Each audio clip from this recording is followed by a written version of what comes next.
Hello les amis, j'espère que vous allez tous bien. Quant à moi, vous l'avez deviné, je vais toujours bien.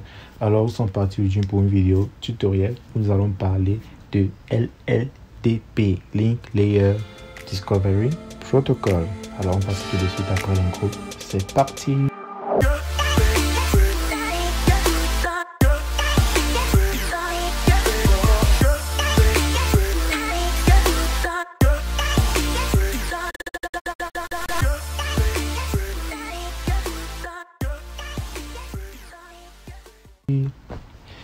Alors pour ceux qui le savent déjà, LLDP pour Link Layer Discovery Protocol, c'est un protocole, comme son nom l'indique, de découverte. Mais ici, c'est un standard international, c'est-à-dire que on peut l'utiliser entre les équipements Cisco et les équipements qui ne sont pas Cisco. Le protocole que nous avons vu CDP dans la vidéo précédente concernait que des équipements Cisco. Donc si on a un switch Cisco et un autre switch Cisco, un switch Cisco, un routeur Cisco, bref, uniquement du Cisco. Maintenant ici, si j'ai par exemple, considérons qu'ici j'ai mon équipement, par exemple Cisco, et ici j'ai mon équipement non Cisco. Ici, si je vais implémenter, donc ça veut dire que si j'ai ici mon équipement Cisco et là mon nom Cisco, donc un switch Cisco, un switch non Cisco. Si je vais implémenter un protocole de découverte du voisin, je ne peux pas appliquer par exemple du CDP ici. Ça ne va pas marcher. Parce que lorsque la crame CDP va être envoyée sur cet équipement, il ne va pas reconnaître en fait le protocole. Donc pour que les gars puissent communiquer, il faut un standard international qui est le LLDP. C'est pourquoi, de même, si celui-ci a peut-être son protocole, il a configuré à lui, par exemple, il peut être du NTP, je sais pas.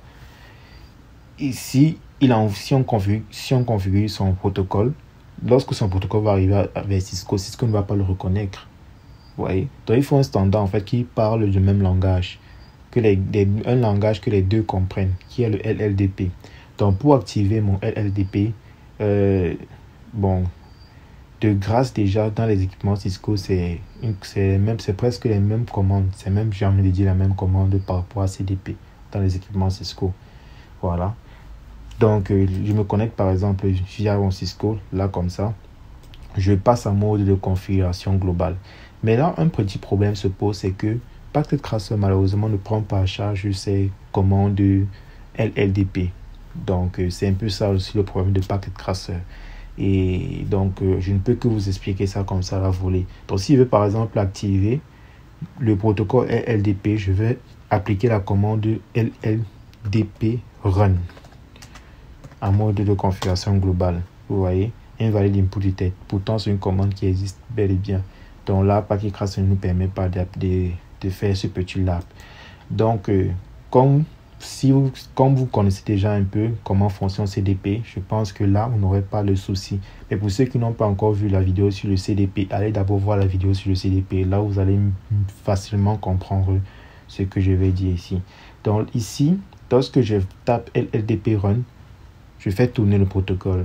Maintenant, j'entre dans l'interface. Si j'entre dans l'interface par exemple 06, donc ici, je vais entrer dans l'interface 06 par exemple.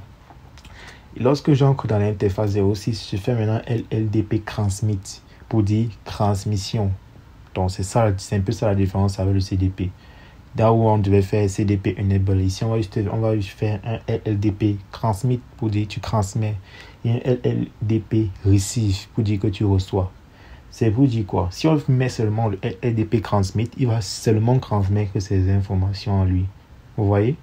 Maintenant, le LLDP receive, c'est pour dire que reçoit aussi ce que ton voisin te donne. Donc, tu transmets ta part, reçoit aussi ce que ton voisin te donne. Donc, c'est un peu là cette particularité avec ça. Donc, on met le transmit et le receive. Et lorsqu'on a fait ça, en fait, on a déjà activé notre découverte du voisin avec le LLDP.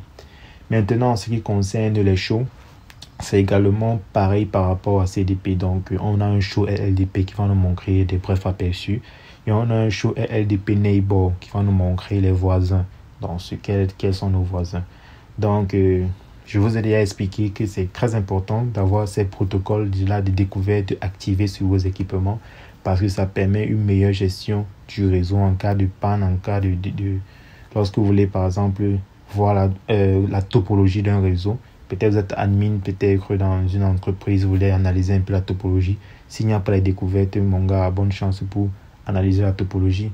Donc, s'il y a peut-être une panne, vous pouvez, à partir de la découverte, voir les voisins, vous connecter sur les voisins et maintenant avancer au fur et à mesure jusqu'à découvrir la panne. Donc, ça permet vraiment de gérer. Ça vous aide dans votre boulot de gestion, en fait. Donc, c'est un protocole sont des protocoles très importants à ne pas négliger. Donc, on se dit à la prochaine pour d'autres vidéos, je l'espère bien, si je le permets. Hein. Donc, n'hésitez pas à vous abonner, à liker, à laisser un petit commentaire. Voilà. On se dit à la prochaine, les gars. Ciao, ciao.